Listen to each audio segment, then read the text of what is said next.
The Symphony in Search of Lost Sounds started life as a one-movement symphonic poem, which I composed in the summer of 2002, a year after I moved from Cambridge to Folkestone in Kent. In Edwardian times, Folkestone was a fashionable coastal resort, popular among the aristocracy and the upper classes, with elegant tree-lined avenues and beautiful parks. An old guidebook praised the town's greatest asset, the Leas, as indisputably one of the finest marine promenades in the world, where a spacious carriageway overlooked by terraces, crescents and squares of dignified mansions and grand hotels extended the whole distance, with cliffs on one side and grassy walks on the other. It was during Sunday church parade when the Leas was in its full glory, when Viennese bands played waltzes and marches in the afternoon, and elegantly dressed ladies, holding their parasols, took genteel walks on the promenade. Not even the lawns at Hove, the spa at Scarborough, or Hyde Park itself could excel the spectacle on such occasions. This old world had sadly long vanished after 2 world wars took their toll, and changing times and fashions took care of the rest. Instead, an ambience of faded elegance gradually set in, as years slowly passed by. The Leas naturally became a favourite spot for me, where I would take long walks, as I still do, and sit on a bench outside the red brick Edwardian Grand Hotel to gaze out at the sea in deep contemplation. It was on one of those occasions when a long lyrical theme, which would eventually become the opening horn solo in the symphonic movement, came to my mind. It was a familiar melody, for I first heard it in my mind's ear whilst looking at a portrait painting in an antique shop in Saffron Walden, where I had gone to gather vintage furniture in preparation for my move. The painting had reminded me of an early morning walk I had taken in hazy sunshine on Frederick Street towards the castle in Edinburgh, where I used to live during my student years, studying music at the University of Edinburgh's Faculty of Music. As I sat on that bench on the Leas that afternoon, gazing out at the rough waves in the channel, more and more memories flooded back. Each time a wave hit the rocks, a new vista from the past seemed to open up in the recesses of my mind. Having crossed Europe by car with my family, I had first come to these shores in 1977, the year of the Silver Jubilee, as a small boy from Suadiye, once a charming seaside district in Istanbul. And after Folkestone, we travelled to London and eventually reached Edinburgh. As I was looking at the channel that day many years later, I could clearly recall that journey and our crossing in similar stormy weather. With its pine trees, magnificent winter sunsets, Folkestone reminded me then, as it does today, of the Suadiye of my childhood, where as children we used to watch the crashing waves and the sea swirling from the southwesterly winds, known in Turkish as lodos. A quarter of a century had passed in the blink of an eye, and it was now the year of the Golden Jubilee. A friend had commissioned me to compose a piece of orchestral work to mark this historic event, and thus the opening horn theme, which had been going round in my mind for some time, was finally put down to paper to commence this musical offering, which in time, over many years, and even after having been forgotten in a drawer, would eventually grow into a 5-movement symphony, the Symphony in Search of Lost Sounds. The symphony's creation also paralleled over many years my reading of Marcel Proust's great masterpiece, In Search of Lost Time, and hence the humble homage in my chosen title. As Patrick Alexander, in his magnificent guide to the novel, observed, "In Search of Lost Time is like a beautiful garden filled with delights, but hidden behind a forbidding wall. The wall is too high to scale, and the gate is jealously guarded." Prospective readers who know of the book's fame and status are frightened away by the sheer length of the novel, and by its daunting academic reputation. This is a great pity. Like the hidden garden, the novel, once entered, is an enchanting world, filled with beauty and haunting images to delight all the senses. I had indeed found myself in this enchanting world as soon as I entered Proust's garden, with a copy of Swann's Way in my hand, sitting on a coastline which shared so many similarities to Cabourg across the Channel in France, and like Folkestone also had its grand hotel on the promenade, where Proust himself holidayed on many occasions, and which he would reinvent as Balbec in the novel. How little did I know then that Proust's literary world, his aesthetics and ideas about the redeeming power of art over the destructive forces of time, influenced by the teachings of Schopenhauer, would also inspire my own thinking and my individual search for a unique musical voice and a desire to preserve personal memories. I would often find myself with pencil in hand underlining those passages that spoke directly to my heart from the novel, such as the one in Time Regained, where Proust wrote, "Through art alone are we able to emerge from ourselves, to know what another person sees of a universe which is not the same as our own, and of which, without art, the landscapes would remain as unknown to us as those that may exist in the moon. Thanks to art, instead of seeing one world only, our own, we see that world multiply itself, and we have at our disposal as many worlds as there are original artists, worlds more different one from the other than those which revolve in infinite space, worlds which, centuries after the extinction of the fire from which their light first emanated, whether it is called Rembrandt or Vermeer, send us still each one its special radiance."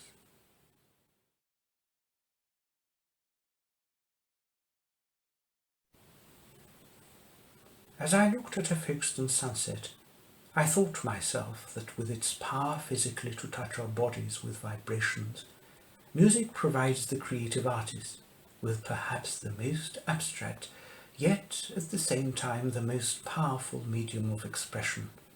It endows the creative soul with magical codes to access a miraculous time capsule, where feelings that words cannot express can be preserved forever.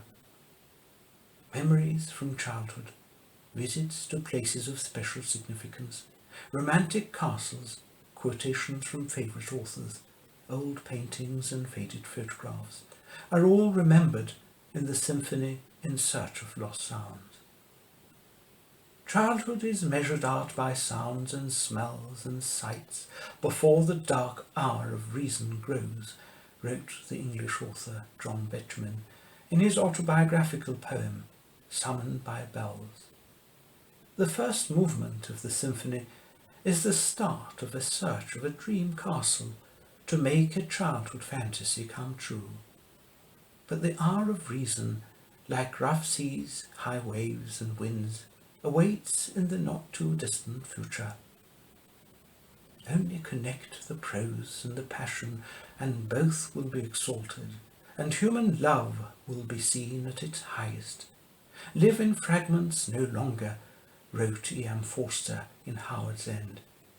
And perhaps it was above all in search of this connection far, far away from home that I had embarked on my journey.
Remember, life has innumerable glittering prizes to offer, but they must be sought. Reflect, but don't think too much, and rather seek out Castle Howard and keep on seeking. Having read Evelyn Waugh's Brideshead Revisited, I received a note from a friend with these instructions to visit Castle Howard in Yorkshire, where the famous ITV series and also the subsequent film based on the novel were shot. This was also the house once visited by Lady Mary Montagu, celebrated for her Turkish embassy letters. Although Brideshead was inspired by Waugh's stays at Madresfield Court and the Beauchamp family, the visit to Castle Howard, with its historic associations, was like stepping into a chapter of the novel.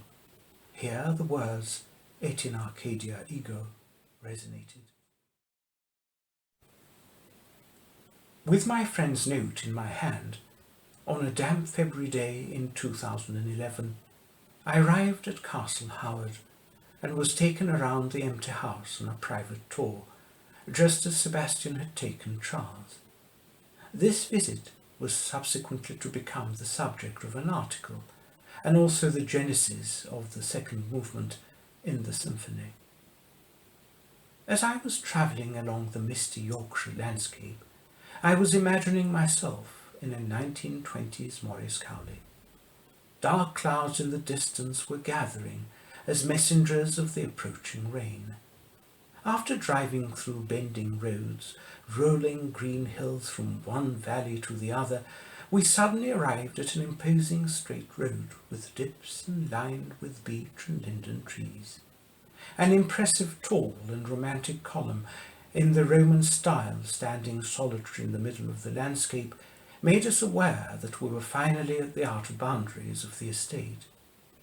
On the one side there was a pyramid reminiscent of Egypt, on the other an obelisk, in the distance a monumental mausoleum, nearby the Temple of the Four Winds, dedicated to Diana, the Roman goddess of the moon, where on its steps one could easily imagine oneself in a free afternoon sitting with a lithe friend, a kindred soul, and reading all the classical books that have shaped humanity. In the midst of all this splendour stood the majestic Castle Howard, Vanbragh's masterpiece, rising from the mist, with its reflection falling on the lake. No longer limited to my imagination, I felt as if I was finally able to take a real and a firm step into the secret world of the once imaginary Brideshead. Perhaps all our loves are merely hints and symbols, vagabond language scrawled on gateposts and paving stones along the weary road that others have tramped before us, wrote Evelyn Waugh in Brideshead Revisited.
I often take long walks to Saltwood Castle in Hythe, near Folkestone.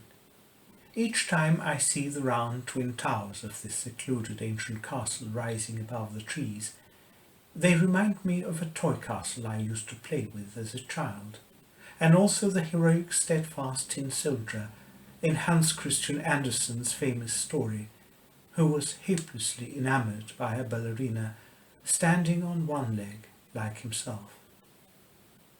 The whole world is a series of miracles, but we're so used to them we call them ordinary things, wrote Andersen. Perhaps I feel these miracles most in those walks to Saltwood Castle. After all, this was the place I had dreamt to find as a small child when I had set out on my journey from Swadia. But at the same time, there was another revelation for me, a revelation voiced by Tchaikovsky in one of his letters. It is pleasant to rest and look round. Memories abound, happy moments when the young blood boiled and life was satisfying.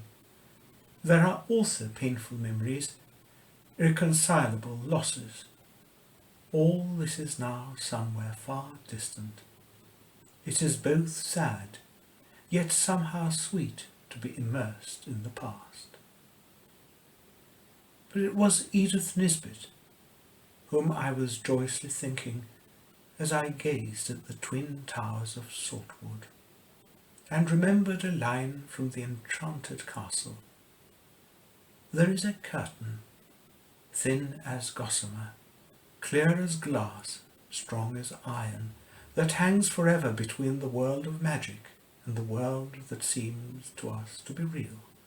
And when once people have found one of the little weak spots in that curtain, which are marked by magic rings and amulets and the like, almost anything may happen.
One evening, having attended a concert of Mahler's Fifth Symphony at the Royal Festival Hall in London, I was returning home on the train.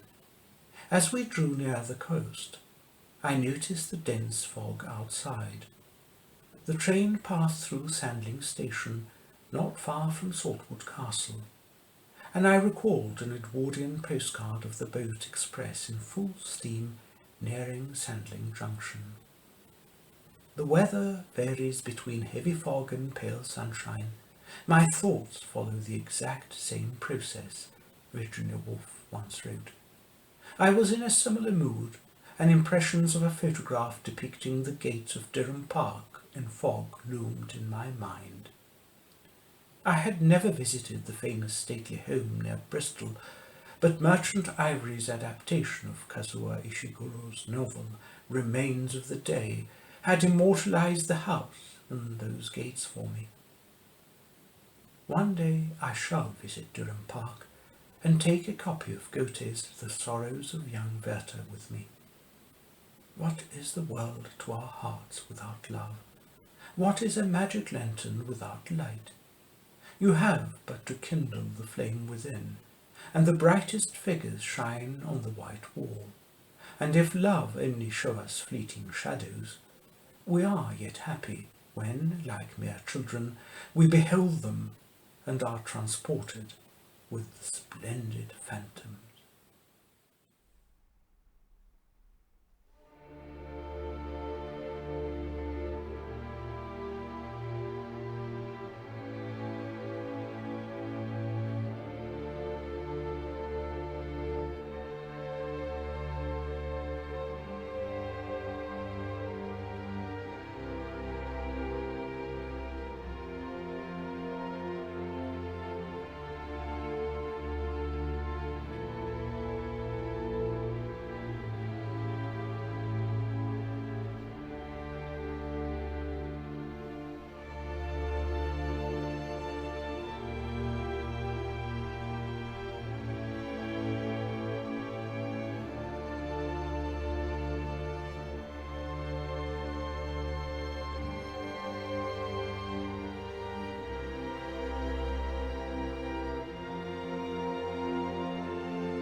King Ludwig II of Bavaria wrote in a letter to the composer Richard Wagner in May 1868 the following lines.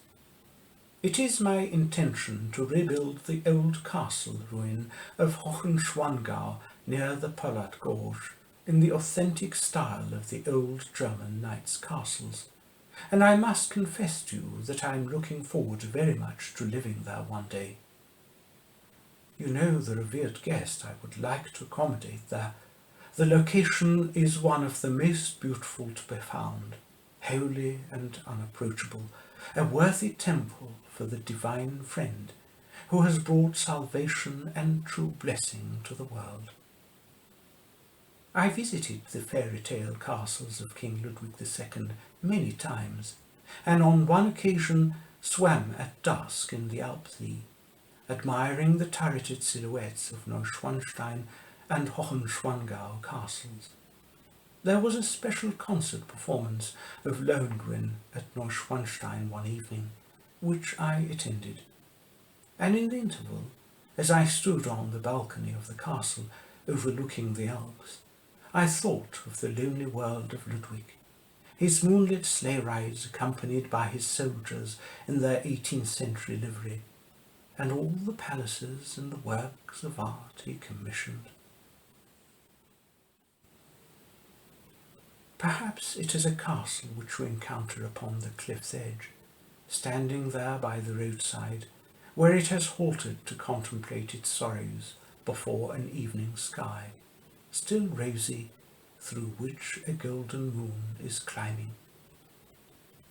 I knew full well that it was exactly those lines from Swann's Way which had brought me here to this balcony on top of the Alps, when I reaffirmed to myself, just as I had first realized when I was sitting on the leas on that bench in Folkestone, how much I had devoted my entire life to trying to rediscover so many lost sounds and lives from the past with the help of Proust.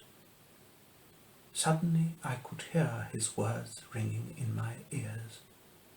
The real voyage of discovery consists not in seeking new lands, but seeing with new eyes.